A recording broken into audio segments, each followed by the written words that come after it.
Hello everyone and welcome. This is Kales here and I'm doing my first ever commentary video and it's going to be on a top lane Yasuo today. Now what we're going to be covering over today is gameplay, just styles of play, how you want to trade with Yasuo, different things like that. Um,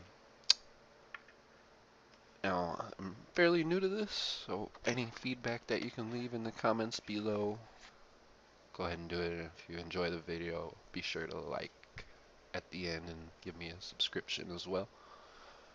Alright, now when I start on red side, 9 times out of 10 I usually go to enemies wolves in their jungle. They're usually free as a top laner. If you're the jungler, you can obviously go to blue buff and start blue buff if you wanted to.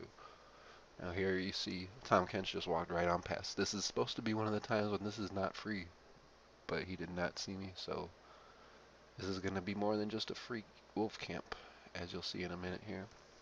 Now when you're taking the wolves, you always want to hit the little ones first and then Q through them, always trying to hit all three of the jungle monsters. Now here you'll see I walk past and I break the game a little bit. See Tom Kench low. I know he's there anyways, but I see him through the fog of war and easy first blood there, as well as a free blue buff. So as you see in this game, I'm going to be laning against a Garen top lane.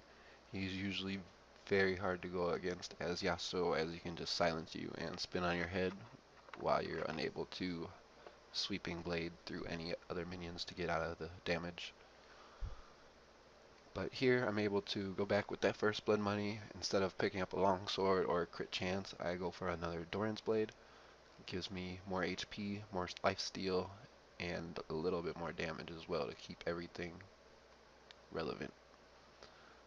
Now, what you want to start doing off when you get back to wave is usually clearing your wave, as they have it pushing, so you don't want it to hit your turret. You want to be able to clear it and keep it frozen. Also, I have a 5 pop advantage here as well as another Doran's blade, so do not be afraid to trade with him pre-6 whatsoever. Okay, so that's a good trade. Go ahead and get back to clearing my minions. CS is always #1 goal, guys. If you're missing CS to harass, you need to change your harass patterns. Now, go ahead and hit him with a Q in the brush. We'll get back to CSing. And as you can see now, he's about 25%. And I'm going to go ahead and E through him. That'll blow his flash there. And I didn't follow flash because I know that a single Q and an auto after he got knocked out wasn't going to kill him. And I did not have my E available to E through him as well. So I go ahead and just let him escape with his flash and go drop a ward and push the wave to turret. So now I get his teleport as well out of this, and he misses a bunch of minions and doesn't have flash. So win-win-win situation for me. Now as long as you have vision or you know that the jungler is not on the top side, with Yasuo you want to keep pushing, get them into their turret, almost like you're playing against the Nasus every time. They're just going to let you automatically push in.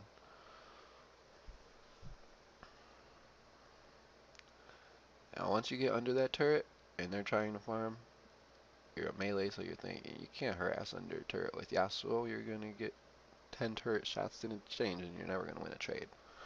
But Yasuo's Q has a nice little about 250 to 300 range, so you can stand right on the edge of the turret aggro range and get that full max range Q poke off, and then dip out of turret range right before it hits you.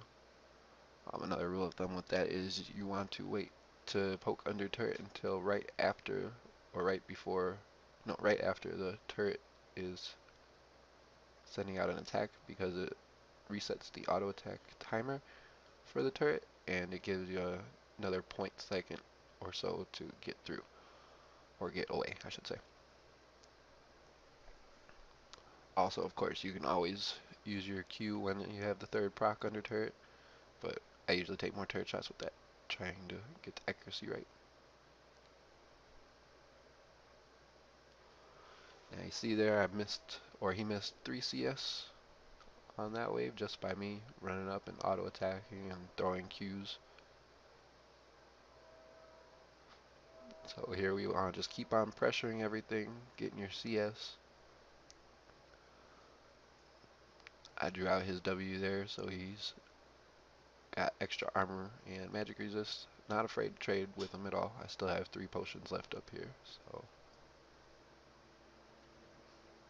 we'll just try and zone him off some of the CS by throwing that Q right in the middle of his path that he would have had to take to get that minion, and keep on farming. I notice a lot of people max E first on Yasuo because of the extra damage and the lower counter that it has. I prefer the Q. It does have just a slightly lower cooldown, especially when you're running a lot of attack speed, and it does good amounts of damage. And with my playstyle Yasuo, top of always shoving lane, you don't really get a chance to use the maxed E to its full potential.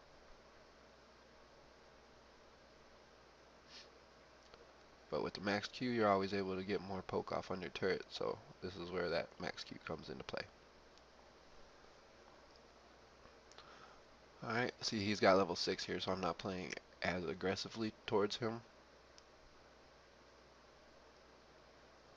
But I'm still doing the same thing. Right now I'm playing like there is no jungler, which is a really bad habit to get into. I just saw him go ward down on the riverside, so I'm thinking his jungler is not coming anytime soon. And I go ahead and go in for a nice safe trade.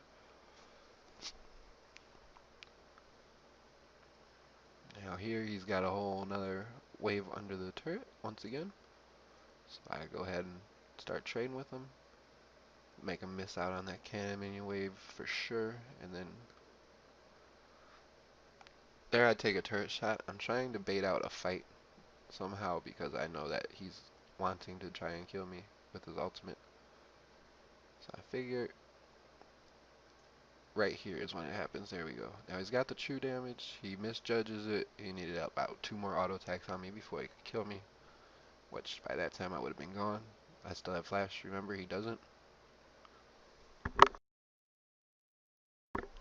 See the Tom Kench come in. I block the nothing actually. I don't block anything. But I do get Aaron up in the air with the ultimate, and knowing that my damage is going to kill him just from the ability alone, I go ahead and go in on that. And then I get Tom Kench's flash on the way back out as he secures the kill on me. Um, Trading kills with Yasuo is always an okay to good idea, as Yasuo is one of the hardest scaling champions in the game because of his use of critical chance. So here you see Garen teleports to a minion, whereas I teleport to a turret. That means that my teleport is going to have a 40-second lower cooldown than his, which doesn't seem like a huge deal, but when it comes to the next team fight or the next time we have to use that teleport, I've got 40 seconds worth on him. So he's not going to be there, and I can, is all that equals up to. You always want to teleport to a turret if possible. Here I can see where teleporting to a minion would be used because he doesn't want to get frozen under the turret, but I'm not planning on freezing anything here, so a mistake on his part. Same idea. Tom Kench has already came top. You've seen how behind he was with his damage, so you're just trading non-stop here, as well as getting your CS in. Always CS is the most important thing in this game, guys. If you go up 18, 19 minions on your lane opponent, then you have just went up a kill on them, because that is how much gold 19 minions or 3 waves is worth.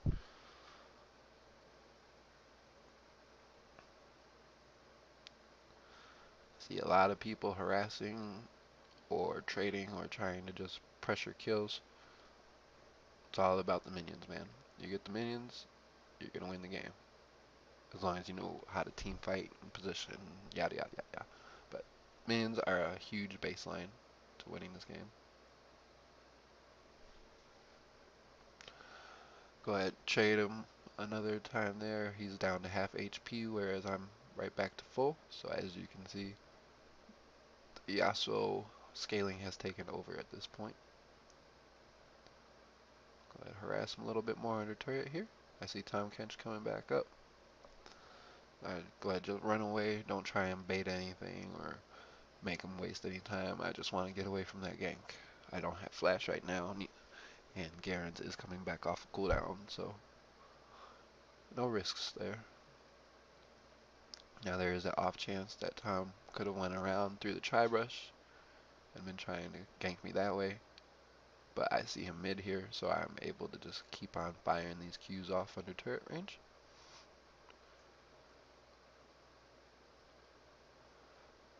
Now you see I've knocked him up a nice amount of times without going in for that ultimate. Uh, while you're just laning, it is advised to use the ultimate just to get the extra armor pen and damage off to try and force him out of lane. But there are many uses for your ultimate. That's one of them. Usually I just try and save mine for the kill. As you can see right here, I wait for the turret shot before I press R when he gets knocked up. The first turret shot goes down and hits my cannon minion there, so that I'm able to come in and perform my ultimate while the turret is attacking the cannon minion and not myself. If you press the ultimate as soon or the instant as they're knocked up right there, the turret changes targets from the cannon minion and hits you an extra 1 or 2 times in that combination, which makes that a lot more dangerous, if you ask me. So always want to wait until the last second to use your Q. Not your Q, I'm sorry, your ultimate.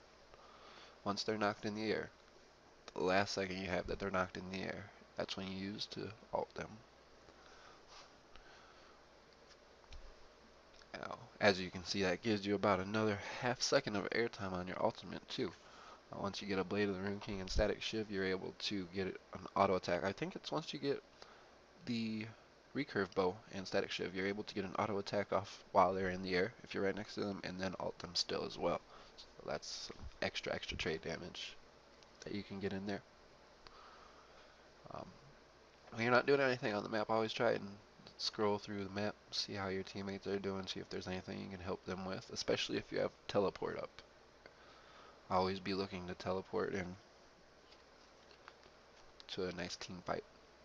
Use that 40-second window that you have on Garen. But I couldn't find anything here, so I just go and take Krugs. Always worth it to take Krugs if you're ahead.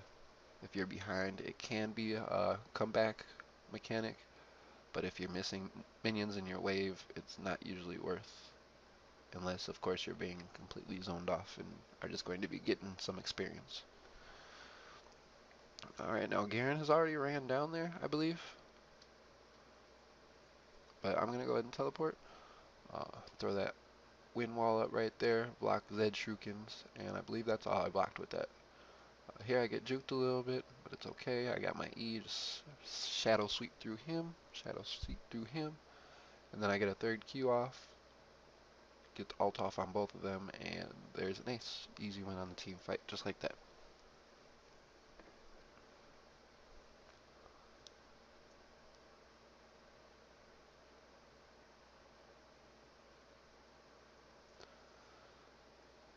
Alright, once you win a team fight, once you get a kill in lane, once anything happens where there's going to be a cooldown in the action for a second, you don't want to be standing around, running around, just not knowing what you're doing. You want to be precise in your actions right there. If we didn't go straight for that turret, Jinx is able to come up and defend it.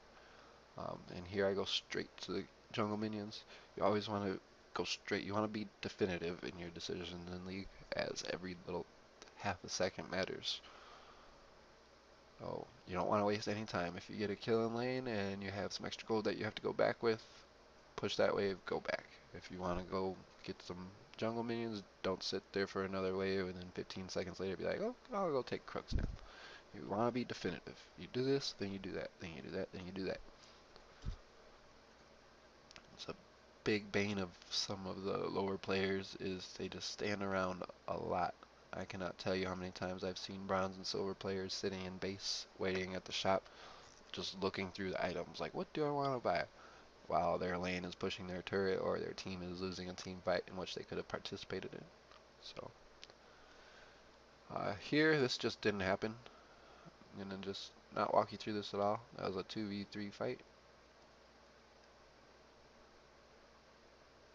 Well, 3v4 from a 2v3. So, it's just a bad engage on our part right there.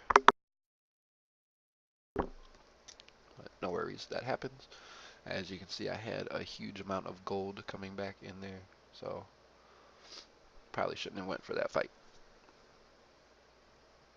Now, my build path for Yasuo, I usually rush the Static Shiv into the Blade of the Rune King, which gives you a lot more peel and sustain, as well as chaseability with the blade active. But here in this game, I was really far ahead and I was CSing like a boss, so I decided to go for the Trinity Force, or not the Trinity Force second, I'm sorry, the Infinity Edge second, which is the biggest 2-item power spike that you can get with Yasuo, as the damage is huge and the crit chance goes up to 80% with the Static Shiv and the Infinity Edge with no crit runes. So you're doing massive damage and you're critting almost every attack. Knowing that, I rush in the lane here, I see Zed use its shadow, and I just chase him down and go for the kill. There's absolutely nothing you can do. I hit him 3 times, I think, right there. So the Static Shiv Infinity Edge Rush is the biggest 2-item power spike you can get with Yasuo. However, a lot of the times it is worth it to buy a little bit of sustain in there to help trade more in lane or just stay in lane. But if you are ahead and if you have the means to go Infinity Edge second, by all means, that is the best item. A lot of people argue that the Trinity Force Rush after Static Shiv is the best second item power spike, and I wouldn't call them wrong. I wouldn't say they're right either. I really believe that the Infinity Edge gives you a lot more to offer than the Triforce, but the Triforce is a really good item on Yasuo. It synergizes with almost every single ability that he has. He has a little bit of ability power to help his E out. His Q has on-hit effects provided, so the Sheen proc also goes through that. And then it gives you that 10% crit chance, which would bring you to 100 then once you got your Infinity Edge, as well as attack speed, movement speed, HP from the Phage, more movement speed from the Phage active, and just a plethora of tools to bring into his kits. Here I just decided to have some fun and go straight in for Garen once he teleports in, and that's the 2-item power spike right there. I'm able to take him out under turret from full HP, just 100 to 0. So Infinity Edge, guys, Infinity Edge, not the Triforce.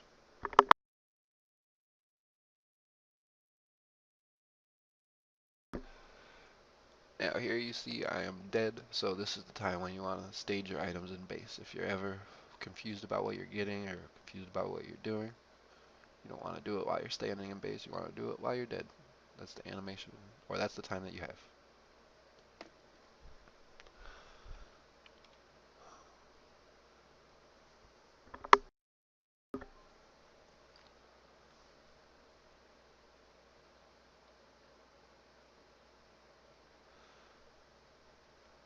Alright, now there is no sound in this video either. I'm going to have to work on updating the sound or music, or maybe just playing with game sounds and then putting the voiceover over the game sounds. In this game I did have a chat room full of people in TeamSpeak, as well as myself in the game, so I just deleted the whole game sound and put this track over the top of it.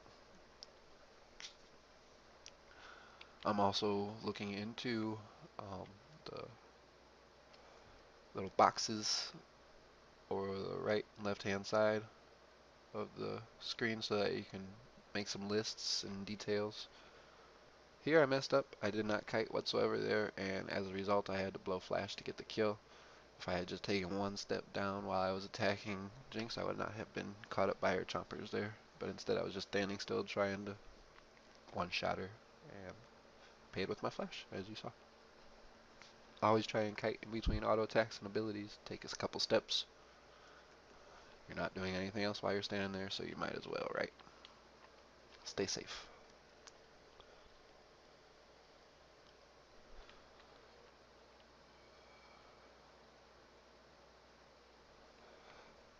It's another situation I wasn't sure I wanted to be in, but Nidalee jumps in first and takes the Z ult, so I go ahead and give her a little backup escort on the way out.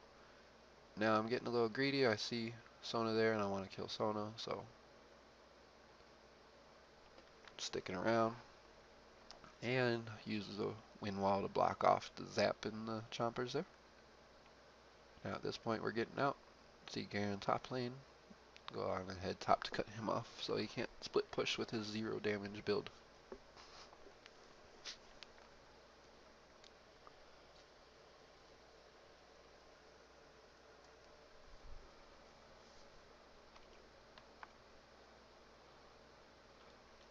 Here I get out of E range on him, but it's okay. There's always going to be a minion wave to come to your rescue there, help you out.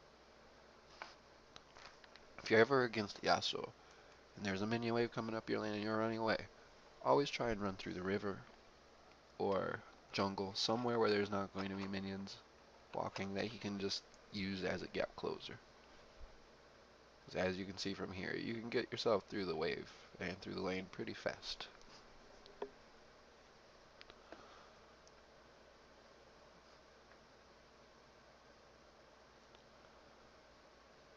Okay, always auto queue later game when you have a lot of attack speed. If you're running a lot of attack speed in your runes, you will have that opportunity to just queue auto almost. Maybe 2 autos in a queue.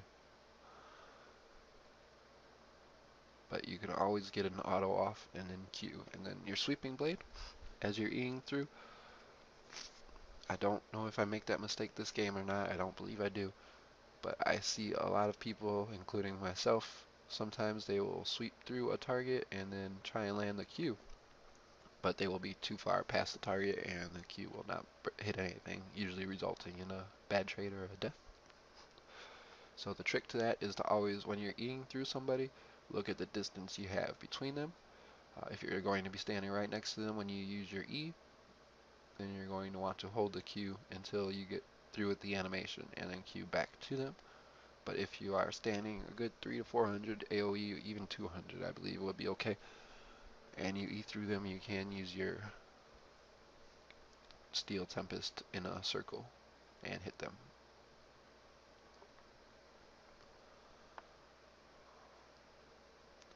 Here I probably should have teleported behind, could have picked up a few kills or got myself in a sticky situation, but go ahead and just run back to lane.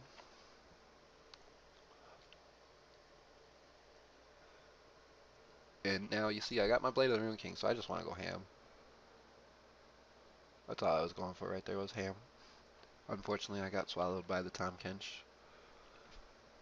Got turned into ground beef. But we did pick up all 3 of those kills right there, so that was worth. Now you see I got that Blade of the Rune King spike and I did not use it because my Blade of the Rune King was not in the right inventory slot. This is another huge small mistake that I see a lot of people making, mostly myself. Again, when I say a lot of people, unless it's something like standing around, which I usually am pretty good about, if I say a lot of people, I'm usually talking about myself. I'm the one that makes this mistake, and by default I assume that other people make it as well. But when you put an item in your inventory for the first time, when you leave base, you always want to be sure that you have it in the slot. If it's an activatable item, you want to have it in the slot that you're going to use it. I have my Blade of the Rune King on slot 5 right there, and slot 5 is usually reserved for my awards, so I would have never thought to even press that button. My slot 3 is used for the Blade of the Rune King, and that's where it needed to find its way to before that fight started. Unfortunately, it didn't.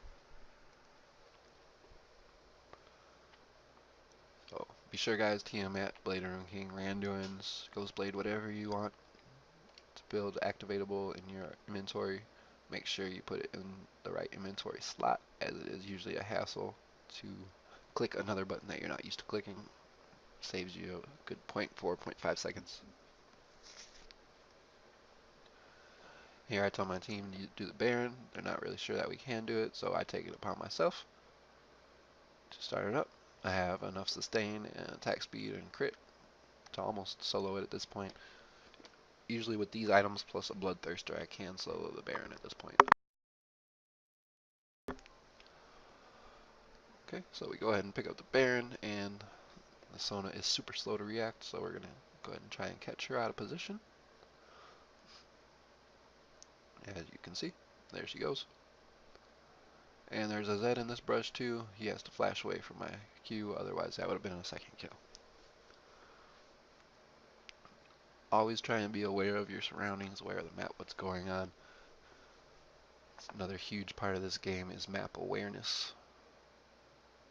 There, I flashed away. I was getting really greedy, trying to be up in the fight and start a team fight. Go ahead, get a knock-up target. And here I got super greedy, diving in through everyone. I did get the 2 kills, but I died as well. In the end, it's a 3 for 2, and we get a turret out of the situation, so that's okay. I'm going to pick up a Last Whisper here, cut through a little bit more of that armor. As you saw, it took me a little bit of time to get through that Tom Kench.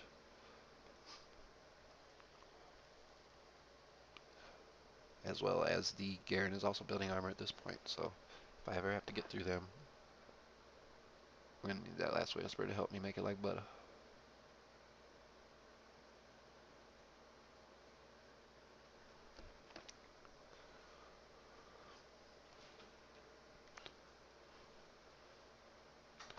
Alright.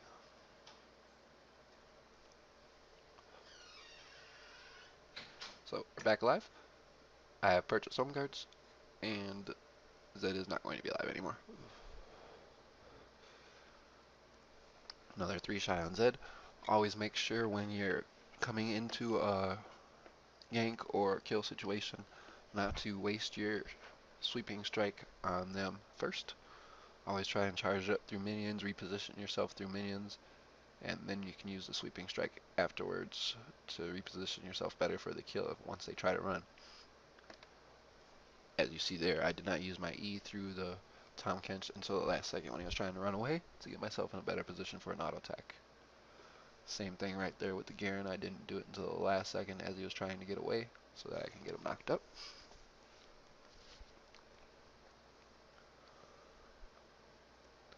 And off those 2 kills, we got a free inhib. And the game starts to stretch itself out a little bit here. It is just a normal game, no ranked implications, so we're just trolling around, pushing in their base. At this point, normally, once you take that inhib, you want to back off, go get some items and shop and whatnot, and come back out there. But we're having some fun here. That spear, though, holy cow. Sona had to have like 5 HP after that. But here I get spit out under double turret aggro. Not going to last very long. So, just giving them back some kills, give them some hope.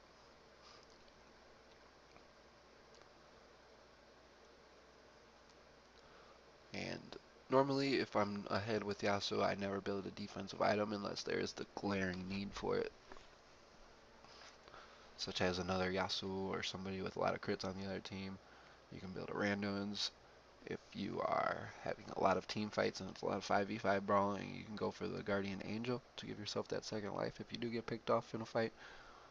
If you're going up against an AP heavy team that has that one big spell that you're looking to avoid, you can pick up the Banshee's Veil and even the Spirit Vestige if you're just against the generally strong AP team, but there's nothing in particular that you're trying to block. It helps out a lot with your lifesteal. So those are the 4 defensive items that I would recommend if you had to go a defensive item with them. Instead of the Banshee Veil, you can also go Mercurial Scimitar to give yourself more damage and the QSS ability if you're just looking to get yourself out of that one CSS, or that one CS, that one stun, or CC ability. Now here we got the mid inhib open. There is no dragon or baron up, so I just go back to top side, split pushing there.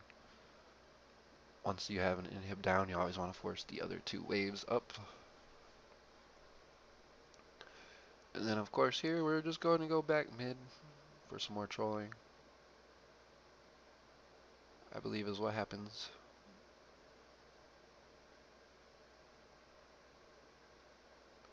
Yeah, we're just trying to catch him out, get some kills, have some fun. Oh yeah, I hope everybody had a good Halloween. I didn't really do too much. I was sitting around, weather was crappy. Trick-or-treating got canceled out here. I didn't know they still do that. That's not very humane in my opinion, because that's something that you can't really reschedule, is a trick-or-treating session. So,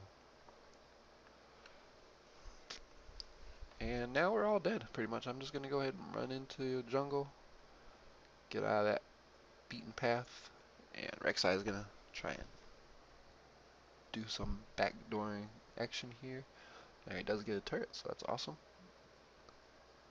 Definitely worth our time and effort.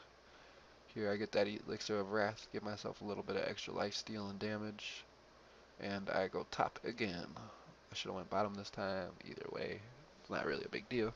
Just trying to clear waves and get the minions pushing back towards them while we have the inhib down.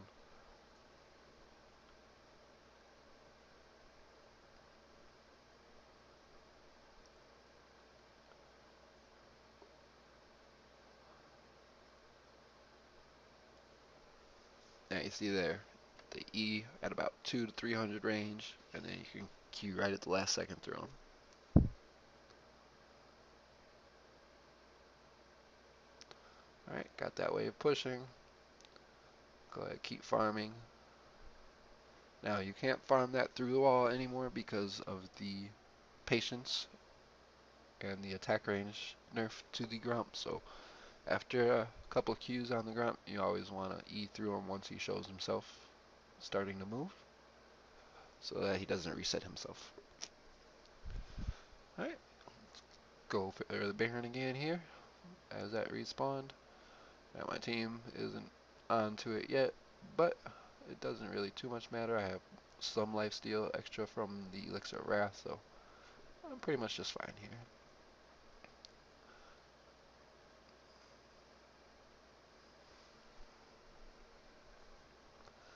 Go ahead, just get away safely.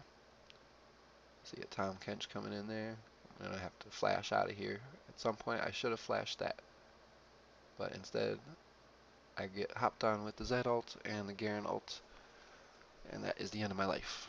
So always flash CC if you're getting chased down. If you're about to be slowed, if you're about to be stunned and you have flash up, don't wait until you're slowed and stunned to flash away. Flash away from that CC so you can just walk away under your own power.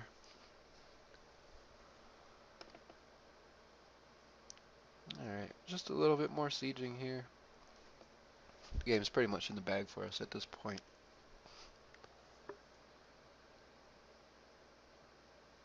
As you can see, you always want to try and pressure lanes that don't have pressure already. The inhib's down in the mid, so you want to be pushing bottom, you want to be pushing top.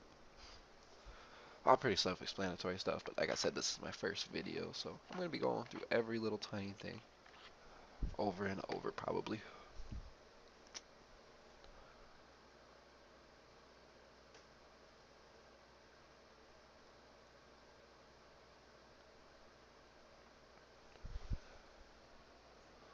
Okay, now we have the inhib turret down bot side, but there's a pretty big wave collecting top side, so just go right on ahead back top. I only need a couple hundred gold for my bloodthirster at this point.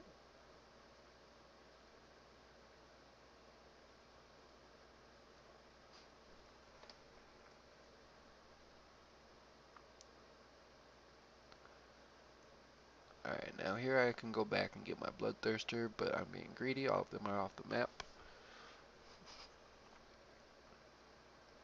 But I'm just going for that extra pressure. I'm really confident in 1v1ing or 1v2ing anybody that shows up, so that's why I'm still here.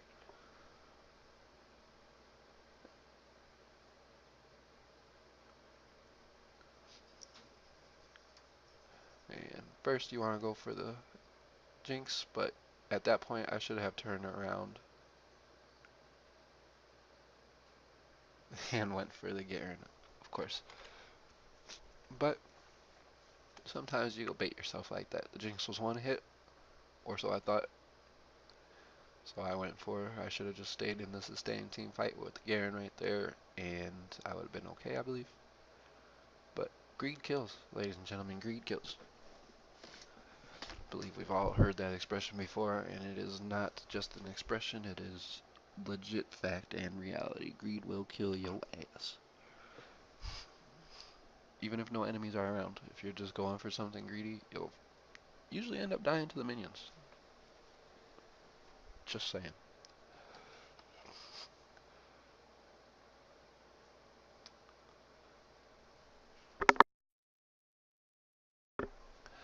Alright, at this point I see the team just flopping around like some fish. No direction, so I'm just gonna go ahead and teleport in here with Nidalee and finish this game off once and for all finally.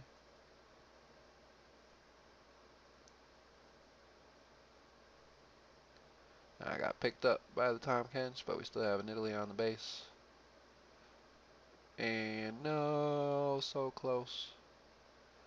But Triss comes in to save the day. Alt pushes people out. There it is.